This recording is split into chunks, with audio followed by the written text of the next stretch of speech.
Merci beaucoup, Mickaël Juneski. On vous retrouve tout à l'heure à 8h pour un nouveau point d'actualité. L'invité du matin avec Toyota Location. Louez votre Toyota Raise automatique à partir de 3 900 francs par jour seulement. Bonjour Elisabeth Noir. Bonjour Nicolas. Au troisième jour de sa visite en Nouvelle-Calédonie, vous recevez le ministre des Outre-mer, Manuel Valls.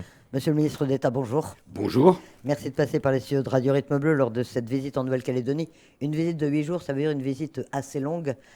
Quel est l'objectif que vous êtes fixé? Vous parlez d'engager les négociations. Est-ce que ça veut dire que vous espérez mettre tout le monde autour de la table, réussir à renouer le dialogue entre les partenaires?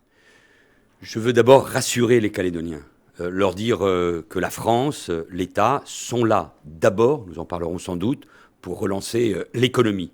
Et puis ensuite, pour les protéger face à la violence qu'ils ont connue en mai dernier. Le rôle de la France, c'est un rôle de protection aussi pour construire l'avenir de la Nouvelle-Calédonie. Mais je sais également que sans accord politique, donc sans négociation, sans dialogue, l'avenir de la Calédonie serait toujours incertain. Donc oui, cet après-midi, je réunirai l'ensemble des partenaires politiques qui siègent au Congrès autour de la même table, enfin, pour exposer cette méthode et commencer ces négociations aujourd'hui, mercredi, jeudi, vendredi. Et si c'est nécessaire, il faudra aller au-delà. Je compte sur la responsabilité de chacun et être à la hauteur du moment, des craintes des Calédoniens, de la peur, de la violence qui s'est emparée de la société. Et je comprends évidemment tous ces sentiments. Ils seront tous là autour de la table, ils vous ont tous donné leur accord parce que ça fait des mois, voire des années qu'on n'arrive pas à les réunir. Écoutez, tous à ce stade m'ont donné leur accord. Je connais la richesse, la diversité et la surprise de la vie politique calédonienne. Mais ce que j'ai entendu, et évidemment je suis prudent et surtout très, très, très modeste, en parlant avec les maires, notamment avec les acteurs économiques et sociaux, avec des représentants de la société civile, c'est que là on est à un tournant. Au fond, si les responsables politiques, et je m'y inclus, comme membre du gouvernement de la République, ne trouvent pas des solutions, ne sont pas à la hauteur, alors les craintes que j'exprimais il y a un instant sur le retour de la confrontation, d'une forme larvée de guerre civile, j'aime pas utiliser ce mot, mais enfin, c'est quand même ce que l'on m'a dit aussi à travers un certain nombre de rencontres, et déjà depuis plusieurs semaines, quand je discute avec les élus à Paris ou par visioconférence, s'imposerait. Et donc ça, je ne veux pas. Le rôle de la France, le rôle du gouvernement, le rôle de l'État, c'est de ramener la paix civile et la prospérité économique et sociale, bien évidemment. Alors, on cherche un accord depuis des années. Les positions semblent irréconciliables entre les partisans de la France qui veulent un maintien dans la République française, les indépendantistes qui veulent une souveraineté pleine et entière. Quelle est votre marge de manœuvre à ce stade? Quels sont les points de compromis, voire de consensus qui peuvent exister selon vous? Il faut se mettre d'accord sur un certain nombre de principes. Le lien avec la France, déjà, il est là, il est incontournable. On ne peut pas le rompre. Le partenaire logique, naturel, historique de la Calédonie, c'est évidemment la France. Il ne peut pas y avoir un autre partenaire, ça ne peut pas être la Chine, la Russie, l'Azerbaïdjan. Enfin, je souligne un peu le trait, mais chacun comprend bien ce que je veux dire. C'est que la démocratie et l'état de droit s'imposent. Donc là, c'est le travail, évidemment, de la police et de la justice, mais pas seulement. C'est de faire vivre cette démocratie sur ces territoires comme ailleurs. C'est une Nouvelle-Calédonie unie et indivisible, ce qui ne veut pas dire qu'il n'y a pas plus de compétences pour les provinces, par exemple. Et c'est ce principe à la fois de solidarité entre les provinces, mais aussi de différenciation qui doit s'imposer, parce que je comprends également les attentes dans la province sud pour favoriser le développement économique. Il en a besoin après ce qui s'est passé en mai, mais parce que la filière nickel est aussi dans une impasse. C'est le concept de citoyenneté, de peuple calédonien, qui était inscrit déjà dans tous les accords, qui me paraît une belle idée. Bon, qui n'entre pas en contradiction avec le peuple premier, puisqu'on sait qu'il y a une polémique sur ce sujet. Vous savez, on est lundi matin. La semaine commence. Elle est cruciale. Et avec gravité, vraiment très sérieusement, je sais que pèse sur mes épaules aussi une grande partie de ce destin, même si il appartient d'abord aux Calédoniens de de le construire ensemble. Et donc c'est la responsabilité des forces politiques. Donc moi je ne veux pas alimenter telle ou telle polémique, ça n'a pas beaucoup de sens. Il y a un peuple autochtone, il y a un peuple premier, ça ne souffre d'aucune discussion. Et puis il y a des gens, des Européens, et pas seulement, qui sont arrivés quand la France a pris possession de ce territoire dans les conditions que chacun sait.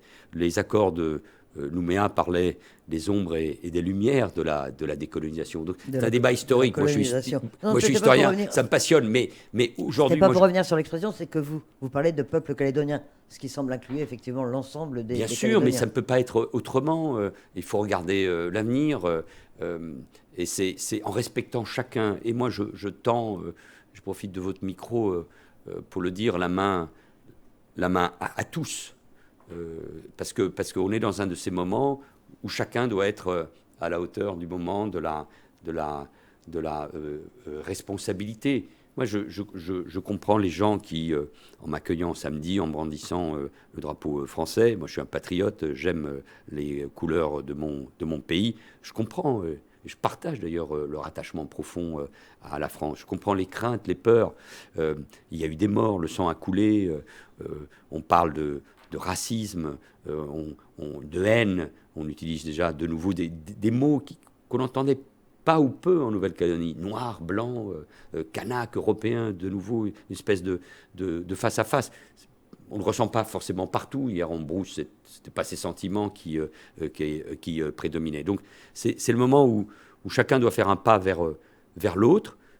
J'évoquais un certain nombre de principes. Nous allons y travailler. Je réserve évidemment aux partenaires politiques la méthode que je leur proposerai. Mais ce que je veux vous dire, c'est que nous ne serons pas spectateurs. Avec Éric Thiers, le conseiller spécial du Premier ministre, qui est avec moi ici à Nouméa, nous voulons être très engagés sur tous les sujets. On n'est pas spectateurs. Nous avons une responsabilité, c'est permettre de construire cet accord. Donc je serai, comme on dit, proactif, très net sur les choses, sur les principes, les accords de Nouméa, le peuple autochtone, le vivre ensemble, le peuple calédonien. Je serai absolument net et clair, et je veux défendre cette position. De même, je veux être intraitable, vraiment, sur les questions de sécurité et de justice. Mes discussions avec les policiers, les gendarmes, samedi et hier matin, les analyses sur les violences qui ont eu lieu, cette église, celle de l'Ave Maria, que j'ai vue détruite, le sort qui a été subi par les sœurs maristes, toutes kanak, tout ça, évidemment, me révolte profondément. Donc, l'ordre républicain, l'ordre public, sous l'autorité du commissaire ici, il sera établi. Nous serons intraitables. Il y aura les forces de sécurité nécessaires pour faire face à toute reprise de la violence. La justice, elle passera. Nous sommes dans un état de droit. Elle passera, bien évidemment. Mais je sais que ça ne suffit pas. Et qu'il faut, pour éclairer l'avenir de la Calédonie, il faut le redressement économique et la solution politique. La solution politique, justement, vous dites, vous ne serez pas spectateur, vous serez proactif. On connaît la position des deux partenaires, si tant est qu'il y en ait deux, puisqu'il y a maintenant 6 délégations autour de la table. Mais que veut l'État? C'est la question que se posent les Calédoniens depuis des années. Vous n'êtes pas en cause. Qu'est-ce que l'État veut faire de la Nouvelle-Calédonie? Est-ce que la France veut rester en Nouvelle-Calédonie? Est-ce que ça lui est indifférent? Les Calédoniens ont parfois de la peine à savoir. Mais la France, elle est là, et elle restera. Quand j'annonce des mesures de soutien économique, comme la prolongation du chômage partiel jusqu'au 30 juin, je dis clairement que les 200 millions dans la loi de finances pour reconstruire 56 bâtiments, dont 16 écoles détruites par les incendies, par les émeutes d'il y a quelques mois, quand l'État dit, au gouvernement, ou quand je dis que nous serons là pour aider au redémarrage de la filière nickel avec de nouveaux partenaires privés, qu'ils soient indiens, sud-africains, émiratis. Quand on veut soutenir, parce que je crois que c'est le grand atout de la Calédonie pour demain, l'énergie, l'économie bleue comme l'économie verte. C'est des projets sur sur plusieurs années, voire sur plusieurs décennies. Quand j'affirme, comme je viens de le faire devant vous, que l'ordre public sera assuré, bien évidemment, je fais la démonstration, me semble-t-il, que la France, l'État sont profondément attachés aux liens entre la France et la Nouvelle-Calédonie. Voilà, et donc je connais les positions. Sont-elles plus irréconciliables qu'elles ne l'étaient en 1988 ? Les violences ont été sans doute d'une autre nature, parce qu'elles se sont déroulées surtout dans le grand Nouméa. Mais moi, je suis lucide, bien évidemment, sur ce qui s'est passé et sur les antagonismes. Mais vous avez raison, il n'y a pas de camp. C'est plus complexe que cela. Il y a beaucoup de formations politiques. Je sens aussi le discours des maires, des partenaires économiques également qui nous disent, écoutez, aujourd'hui, il faut reconstruire. Que ce soit le président de la Chambre de commerce, la présidente de la Chambre des métiers, la présidente du MEDEF, les grandes familles qui vont réinvestir pour reconstruire les centres commerciaux qui ont brûlé. Mais ce qu'il faut, c'est de la lisibilité, parce que s'il n'y a pas un accord politique, qui va investir de nouveau en Nouvelle-Calédonie? Et puis, moi, je souhaite que ce territoire rayonne par lui-même. Enfin, on a des opportunités ici, dans cet océan Pacifique, qu'il ne faut pas rater. Bon, voilà, je ne suis pas naïf, hein, mais c'est aussi ce message volontariste et optimiste que je veux faire passer à tous mes compatriotes, parce qu'ils sont tous français ici en Nouvelle-Calédonie. Mais monsieur le ministre d'État, vous le savez, vous avez quand même semé le trouble avec l'une de vos déclarations faites avant votre venue en Nouvelle-Calédonie, en tout cas des propos qui ont été rapportés par le journal Le Monde. La trajectoire est celle qui va d'une souveraineté partagée à une souveraineté pleine et entière. Ce sont les accords, il ne peut y avoir de retour en arrière. Certains ont été presque choqués par ces propos en les traduisant comme le fait que l'indépendance était inéluctable en Nouvelle-Calédonie. C'est pas ce que vous avez voulu dire, mais il faut peut-être aujourd'hui encore éclaircir les choses. J'ai dit exactement ces mots lors des bilatérales, comme on dit, de ces discussions à Paris avec l'ensemble des délégations. J'ai voulu partir, je l'avais dit avant, y compris en répondant à une question du député Emmanuel Djibaou à l'Assemblée nationale. Il faut un socle. Et ce socle, c'est Naville-les-Roches, c'est Matignon, c'est Nouméa, parce qu'il ne faut pas dévier de ce socle. Parce que si on dévie de ce socle, eh ben, ça donne ça peut donner un rôle de la force à tous ceux qui veulent remettre cette histoire. Il ne faut pas la remettre.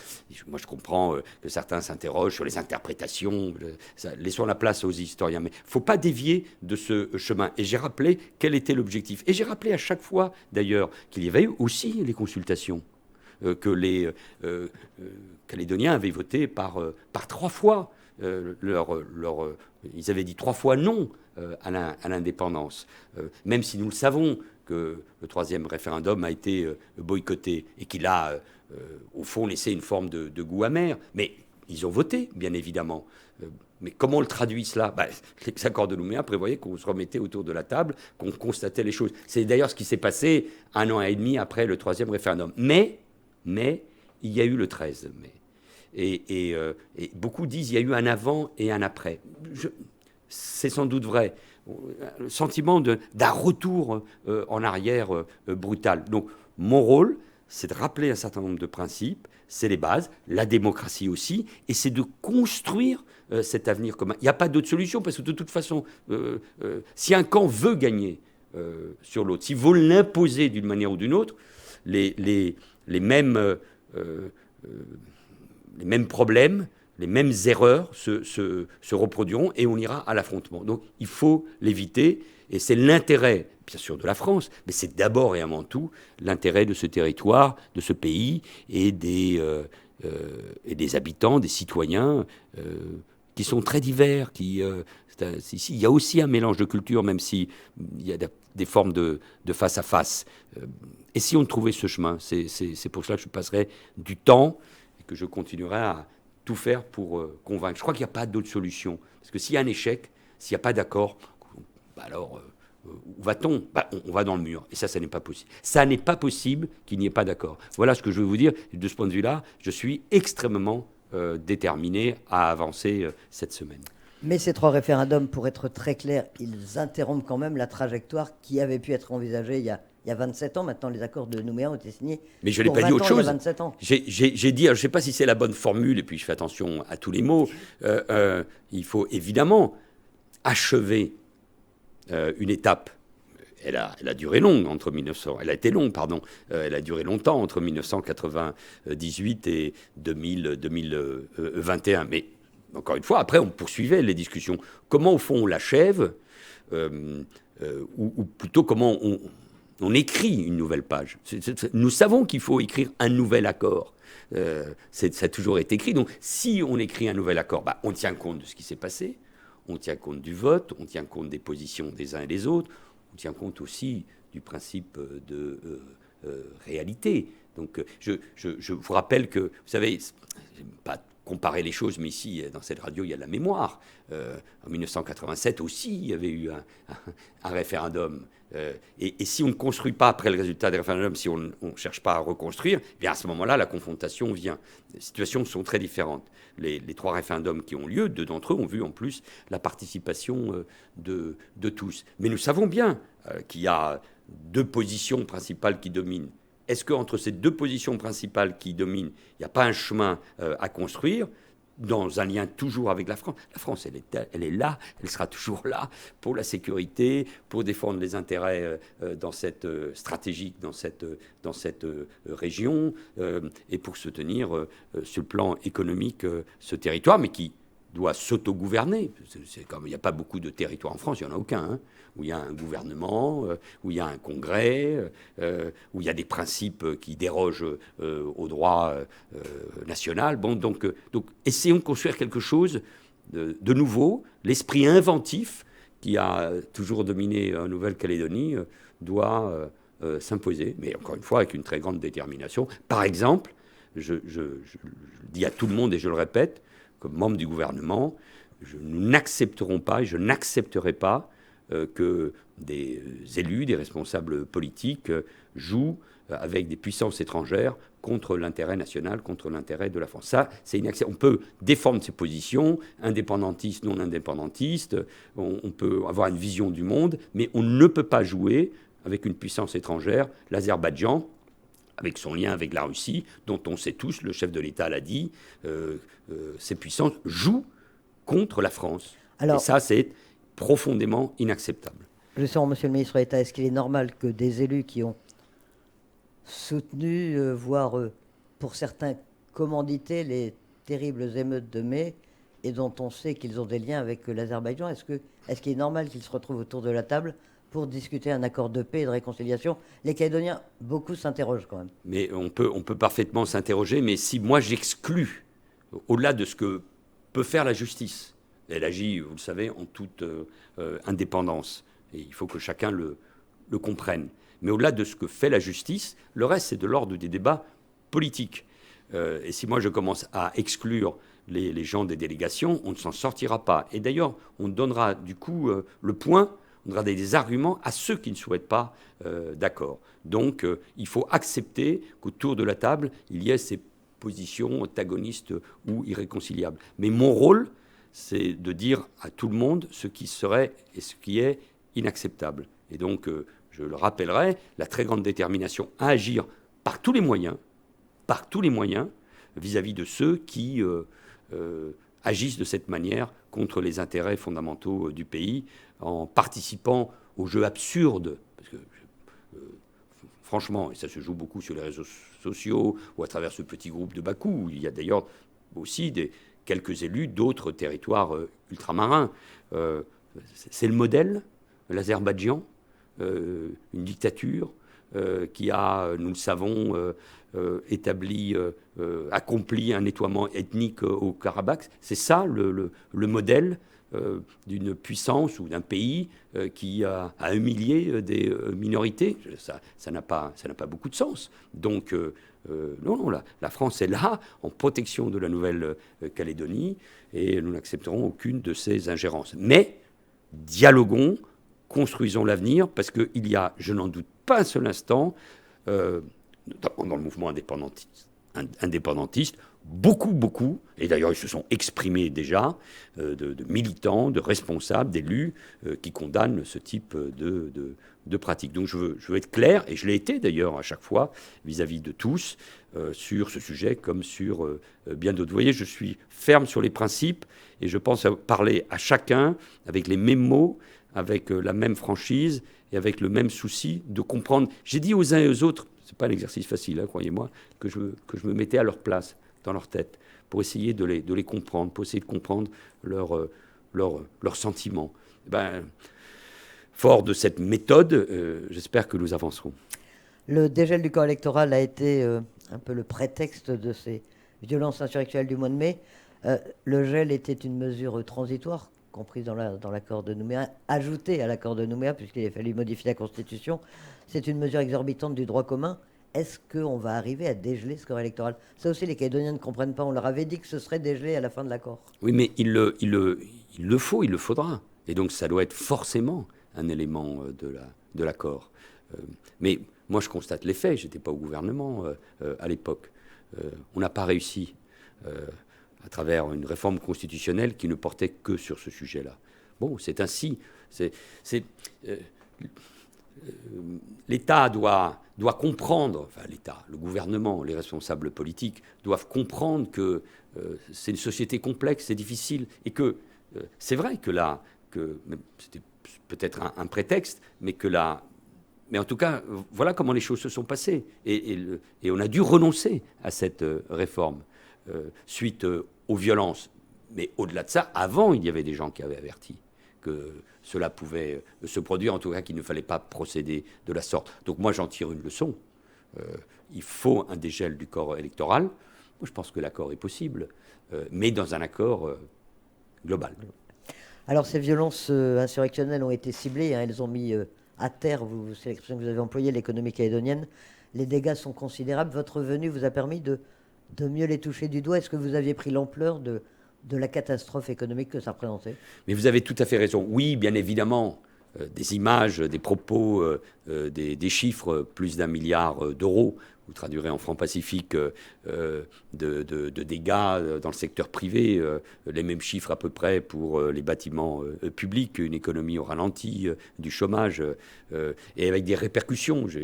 Hier, en rencontrant des éleveurs, secteur agricole ou de la pêche, chacun est conscient qu'en plus, il y a une baisse de la consommation, donc du coup, ça a des répercussions sur tous les secteurs. Mais en venant ici, en prenant du temps, en allant sur le terrain, évidemment, l'ampleur de ces dégâts est considérable.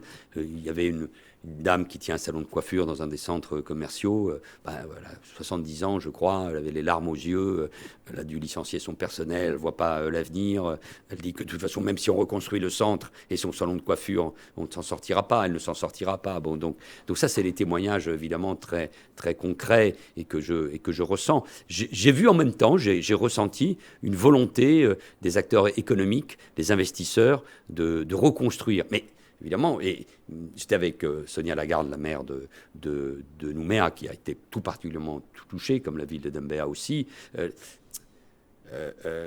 Est-ce qu'on peut vraiment reconstruire partout? Est-ce que ça ne serait pas donner une forme de prime à la violence? Et pourtant, c'est dans les quartiers les plus populaires que ces dégradations ont eu lieu, lycées, écoles, médiathèques, espaces de musique, donc pour les jeunes.